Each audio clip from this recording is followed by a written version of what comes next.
This is BBC News, and these are the top stories developing at midday. Boris Johnson pushes the government to give the NHS an extra £100 million a week after Brexit.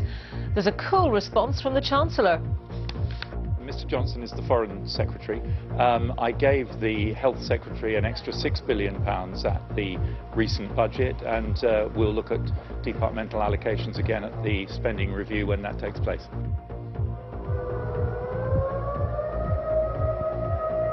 Police warn people to evacuate after a powerful earthquake off the coast of Alaska.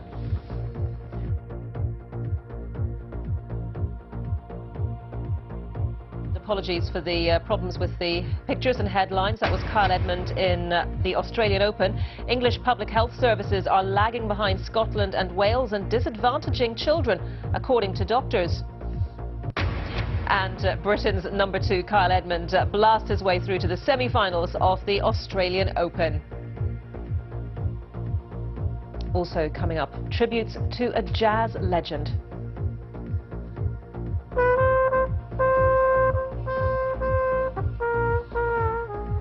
Hugh Masekela, father of South African jazz and anti-apartheid campaigner, dies in Johannesburg.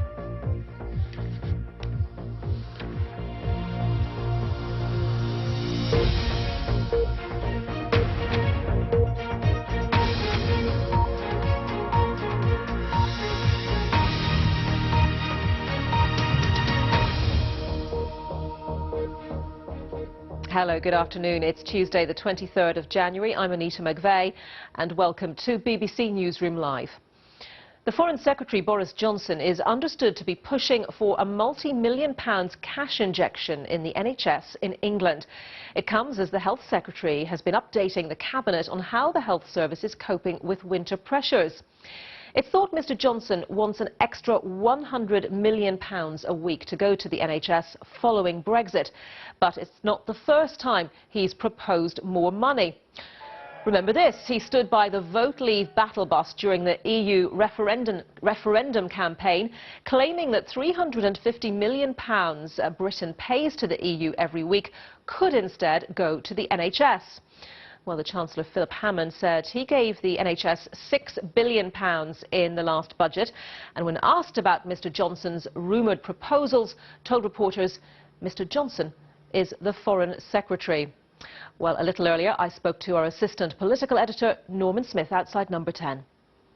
Well, this all goes back to that highly contentious claim during the referendum campaign, with that £350 million claim on the side of the Leave battle bus.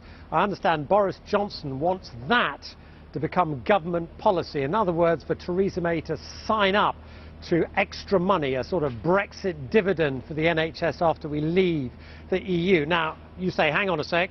He's proposing 100 million, not 350 million, but 100 million is the sort of net figure that would remain once you removed all the money we get back from the EU. And Boris Johnson wants Mrs May to sign up to that. As I say, this is highly unusual because Boris Johnson has let it be known that he's going to be raising this at Cabinet, and very obviously he is not the Health Secretary, and yet he is sketching out his view of what Theresa May ought to do to address the pressures on the National Health Service, albeit when he arrived at Cabinet this morning, he was somewhat less loquacious.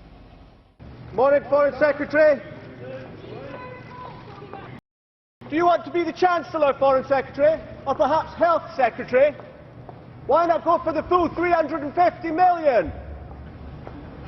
So, no answers from Boris Johnson there. What of other ministers? Well, the Chancellor, Philip Hammond, arriving in Brussels, gave this pretty tart response to Mr Johnson's call.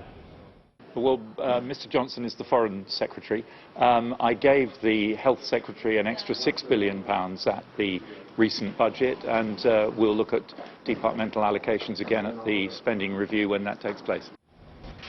Now, what makes this all the more difficult for Mrs May to handle is not just because it is in many ways sort of a challenge to Mrs May's authority that Boris Johnson decides to go public and say what he thinks ought to happen to the health budget, but it comes at a time when there is mounting criticism amongst some Tory backbenchers about Mrs May just not being radical enough, not having enough big, bold ideas. And at that moment, along comes Boris Johnson with a big initiative to put £100 million a week more into the NHS. It will fuel the narrative that Mrs May is too cautious and not radical enough. Norman Smith talking to me just a little earlier, and we've been getting some insight into the conversation that was going on around the cabinet table from our political editor Laura Koonsberg, who says it's understood that Boris Johnson didn't mention a specific figure of extra money for the NHS during that cabinet meeting. She's been told that there was a long conversation at cabinet about the NHS, though, with nearly every member of the cabinet contributing. But it's understood there were pointed remarks, including from the Prime Minister, that it was better to have a conversation about the future of the NHS in private. So something of a telling off then for Boris Johnson, perhaps. Now, people on the southern coast of Alaska have been warned to move inland or to higher ground after a powerful earthquake prompted a tsunami warning. The quake had a magnitude of 7.9 and was located around 250 kilometers off the coast. Tsunami warnings were issued for much of the west coast of America and Canada. Hawaii is no longer considered to be at risk. Kodiak police issued this tsunami warning on their Facebook page on the news of the earthquake. This is not a drill. This is an actual tsunami warning. Everybody get at least 100 feet above sea level. High school parking lot. Pillar Mountain is safe, however, it is very backed up right now, so you won't make it there in 5 minutes. So best place right now is a high school parking lot. Everybody get out of your homes and make it a safe place. 100 feet. 100 feet. 100 feet. At least 100 feet or higher. A reminder to get to higher ground in the wake of that warning. Well, over the last 12 hours, there have been a string of earthquakes and volcanic eruptions around the Pacific Ring of Fire. Indonesia's capital, Jakarta, was rocked by a 6.1 magnitude earthquake, which forced some buildings to be evacuated and caused minor damage. And in Japan, a soldier has been killed and 11 people were injured in an avalanche that appears to have been triggered by a volcanic eruption. It sent rocks raining down over a kilometre-wide area near Kusatsu in the centre of the country. And lava is continuing to erupt from the most active volcano in the Philippines, Mount Mayon. More than 40,000 people have been evacuated from the surrounding area, and a local airport has been closed. One of central London's busiest areas has just reopened after a huge gas leak led to hundreds of people being evacuated from a nightclub and a hotel in the early hours. Charing Cross Station has just reopened, in addition to a number of roads near Trafalgar Square. And we can cross to our correspondent Dan Johnson, who's at the scene. Dan, so I'm sure the streets behind you will be filling up pretty quickly again, but just tell us a little bit first of all about what caused all this disruption. Yes, this was a gas leak first reported at about 2 a.m. this morning. It prompted a big evacuation in this area, streets sealed off, a nightclub and hotel here by the station had to be evacuated with people moved, and the station was closed, especially through rush hour this morning. That caused serious disruption to commuters coming into Charing Cross Station, particularly from Kent and the south east. Trains were also unable to call at Waterloo East, which is the next station down the line. So a bad morning for commuters coming into this station, and a quiet morning in this part of London because so many streets in this normally busy area have been sealed off. So it's been very quiet here, but just in the last few minutes the roads have reopened. Gas engineers say they've managed to deal with this leak and repair it.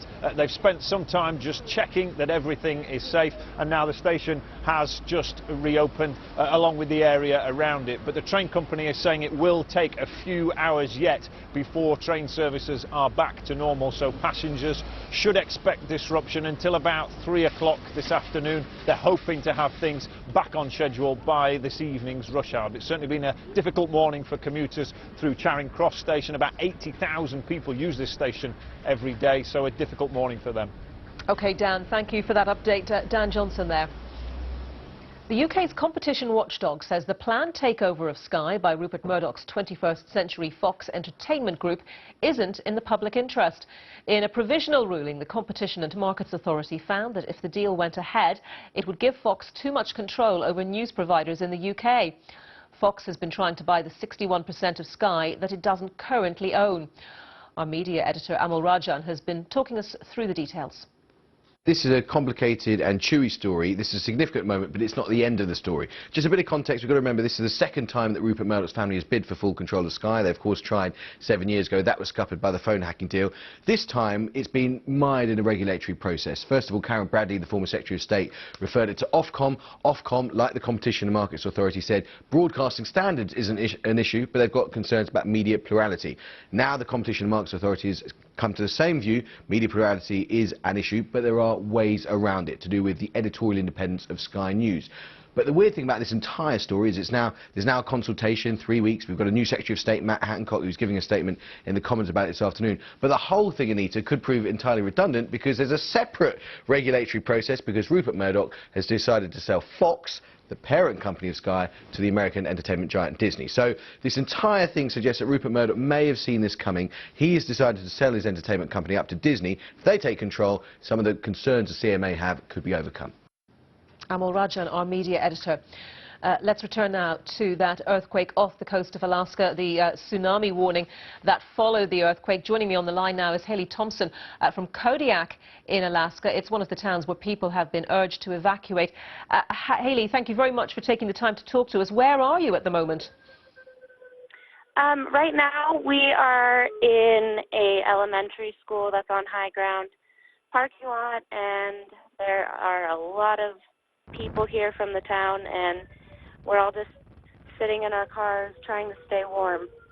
So tell us a little bit about how all of this unfolded. It was the early hours of the morning. How did you learn about the warning? Was it hearing sirens going off? No.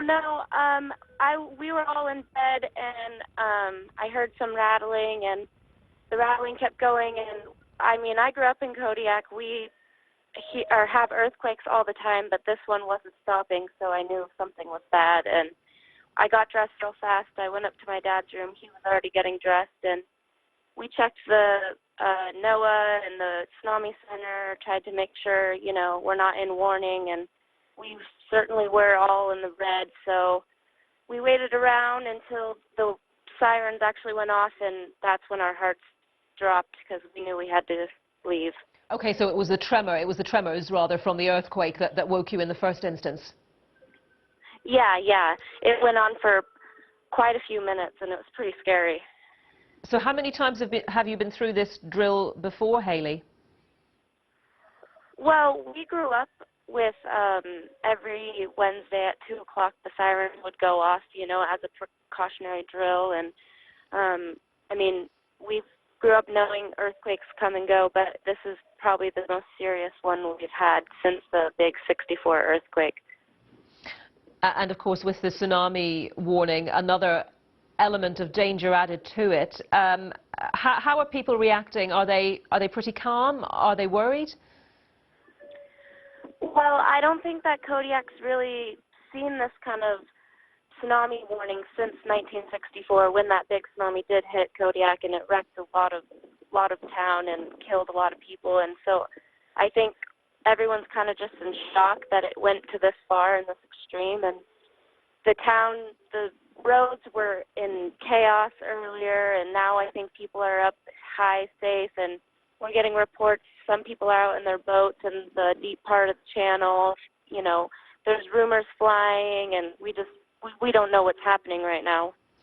Okay, so do you know if there are any sort of provisions made in the town for people who have had to evacuate their homes and have to stay out of their homes for an extended period? Is there anything in place in terms of getting information to you, providing you with meals if necessary, that sort of thing?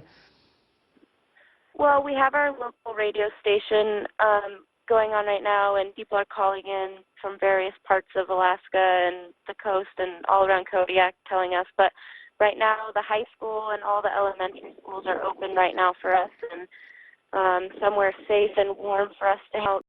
There's restrooms to use, there's coffee being made, but I don't really know if anyone's prepared if this is going to be a long-term thing.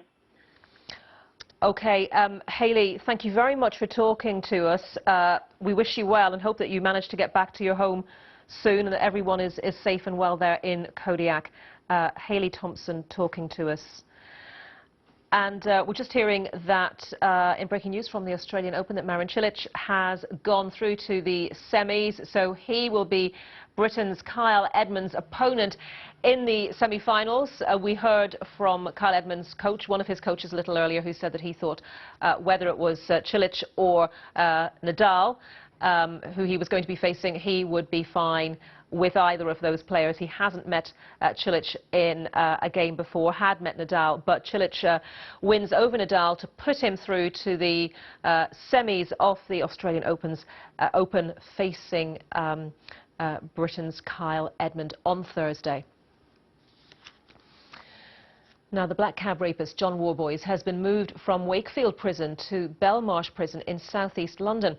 The process of setting licence conditions is continuing, with his release at least a week away. Sources say the fact he's been moved to a jail in London doesn't necessarily mean he'll be freed to live in London. Police in Yorkshire looking for a missing schoolgirl have found a body in a river. Ursula Keogh, who's from Halifax, was last seen on Monday afternoon dressed in her school uniform. Police say there are no suspicious circumstances surrounding the death, but are continuing to establish the cause. Her family has been told. The former UKIP leader Nigel Farage has said the refusal of the party's current leader, Henry Bolton, to resign could be a lifeline. 14 members of Mr Bolton's senior team have quit following the controversy over his former girlfriend making racist remarks about Meghan Markle. Writing for the Daily Telegraph website, Mr Farage said if he had the courage, Mr Bolton could use the situation to force UKIP to change. England is lagging behind Scotland and Wales when it comes to introducing measures to improve child health, according to a new report. The Royal College of Paediatrics and Child Health says children deserve better, but Westminster insists it has world-leading plans in place. The college also warns that obesity could cause children to face a lifelong battle with poor health. Our health correspondent Dominic Hughes has more. Being healthy when you're young makes a big difference to your chances of good health in later life. At an after-school gym session in Manchester are sisters Grace and Mia. Both of them enjoyed the rewards a workout gives them. Fitter, confident, just happy with yourself, yeah. Personally, I just feel good about myself, think I've done well and achieved that stuff.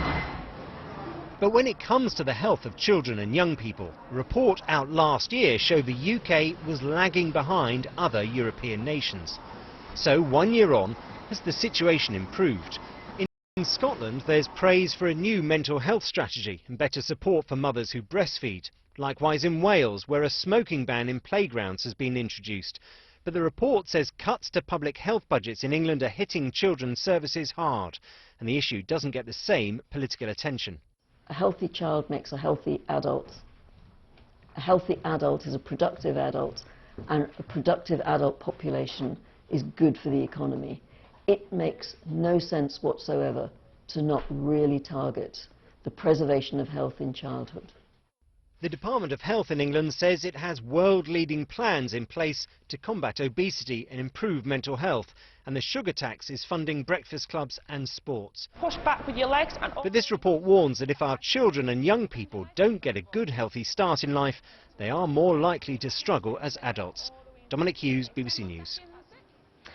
The headlines now on BBC Newsroom Live. The time is 18 minutes past 12. The Cabinet meets to discuss the winter crisis in the NHS. People on the southern coast of Alaska have been warned to move inland after a powerful earthquake prompts a tsunami warning. English children are being disadvantaged by public health services which lag behind those in Scotland and Wales, according to doctors.